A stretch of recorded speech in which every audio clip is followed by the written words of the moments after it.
This presentation is the second part of a 3-video series designed to help you and your financial advisor create a tax-efficient retirement strategy. In this section, you will learn about the interactions between different income types in retirement. We'll pick up where we left off with marginal tax rates. So we've just talked about marginal tax rates. That's basically the tax bracket that your last dollar fell into. And most people think about that for ordinary income, for IRA withdrawals and pension income and such. But the fact is, capital gains have a similar but separate structure.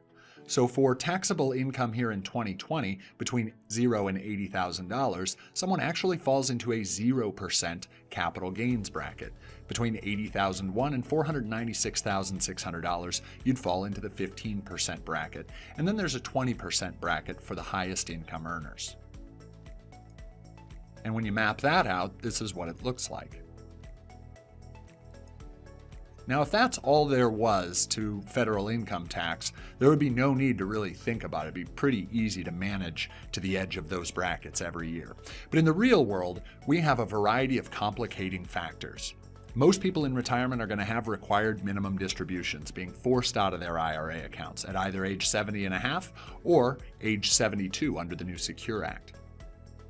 Many people will have capital gains that come out of a non-qualified or a taxable brokerage account. Most people will have Social Security benefits, and most people will have Medicare premiums. And finally, there are those lumpy expenses in retirement. This year we're going to take a big trip, or maybe we're going to do a Roth conversion. Either way, those can have an unusual and outsized impact on your tax bill. Required minimum distributions cause a lot of anxiety for a lot of retirees, and particularly with the changes due to the Secure Act. Now there are two groups of people. Those who are born before July 1st of 1949, required minimum distributions must begin at age 70 and a half during that calendar year. It can be postponed until the next year prior to April 1st, but if they are postponed, it'll be a double up in that year. For people who were born after July 1st of 1949, the new rules allow those required minimum distributions to begin at age 72. Now, each custodian of an IRA will typically send out a letter with the calculation for how much must be withdrawn from that account. It's actually a relatively simple calculation. You just look at last year's ending balance and divide it by your remaining life expectancy from the appropriate IRS table. So in this case, a $500,000 balance as of December 31st of last year, divided by the client's remaining life expectancy, which in this case is 25.6 years, and that's from the Uniform Lifetime Table. That's what most people will be using to identify their remaining life expectancy, gives us a required minimum distribution of $19,531. And this is the RMD, the required minimum distribution table. It's actually called the Uniform Lifetime Table. There are changes to this that will be happening shortly that will impact withdrawals beginning in 2021. For people who have non-qualified, taxable, or brokerage accounts, capital gains are highly likely. And the reason is because even if you don't sell anything, but you own mutual funds, those mutual funds are going to pass through any capital gains that are realized inside the mutual funds. They're called phantom capital gains. But secondly, most people should be rebalancing their portfolio occasionally, so that if one part of your overall investment allocation, for example, if your stock allocation grows considerably faster than your bond allocation, you're selling some of that stock portion of your portfolio and buying some more of the bond allocation. And in theory, that keeps your risk level similar over time. So rebalancing actually triggers capital gains tax.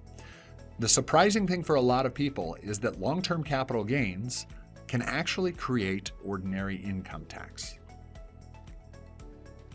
Now, why is that? Social Security gets its own taxation, and it also provides a link between long-term capital gains and ordinary income, which we'll illustrate later. But let's talk first about how Social Security income is taxed. Because if you had only Social Security and nothing else on your return, your Social Security benefit would come through completely tax-free, regardless of how large it is. However, in the presence of other income, we have to look at Social Security taxation. It follows 3 steps, and the first step is called provisional income. In order to calculate provisional income, we first take 50% of your Social Security benefit, and we add in any ordinary income, such as pensions or withdrawals from IRAs, or work income. Then we add in any dividends and capital gains. And finally, we also include non-taxable interest, such as the interest from municipal bonds, and that gives us provisional income. The second step in the calculation is to apply the benefits tax thresholds. They're 50 and 85%. Basically, once provisional income rises above the first threshold, 50 cents of each dollar above that threshold becomes taxable as ordinary income. And once it rises above the second threshold, 85 cents above that threshold becomes taxable as ordinary income until you reach a point where the maximum taxable portion of Social Security is reached, which is 85% of the total benefit. So here's an example of how that works.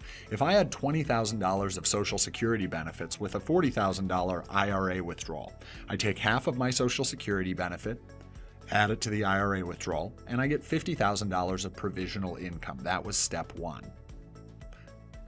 I go through the taxation thresholds and I arrive at the taxable portions. So I look at the first threshold. In this case, it's for a married couple.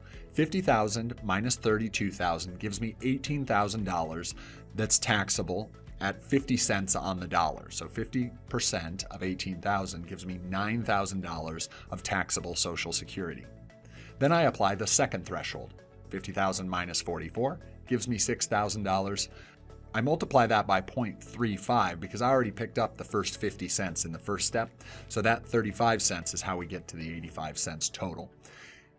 And I get a result of $2,100. So my total taxable benefit out of the $20,000 Social Security is 55% or $11,100.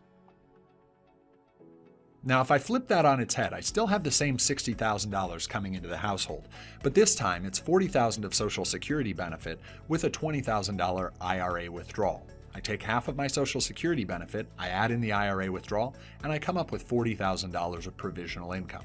When I apply the thresholds, I see that I am $8,000 over the first threshold, which creates taxable Social Security benefits of $4,000, but I'm not over the second threshold, which means that only 10% of my $40,000 Social Security benefit, or $4,000, is taxable in this example. So you can see that Social Security really becomes taxable based on how much other income I have in the household. And when I bring it onto the return, I see a very similar picture. So in the first case, we have $40,000 of IRA and $20,000 of Social Security. My taxable Social Security was $11,100. Plus the taxable other income gives me total taxable income of $51,100, minus standard deduction and personal exemptions gives us $23,700. Now, for a married couple, most of that falls in the 10% and a little bit falls in the 12%, which gives us a tax bill of $2,450. In our second scenario, same $60,000 hitting the household, I actually end up paying 0 federal income tax because of that interaction between the different income types. Now, we also have to be mindful about having too much income because it can trigger additional Medicare premiums. So for a married couple filing jointly in 2020 with income under $174,000, they'll just pay the base costs for Medicare. Once you exceed that $174,000, you pay additional Medicare Part B and Part D premiums. They're not technically a tax. They don't show up on your tax return, but they are triggered in the same way any other tax is triggered, which is why it makes sense to be paying attention to them at tax time.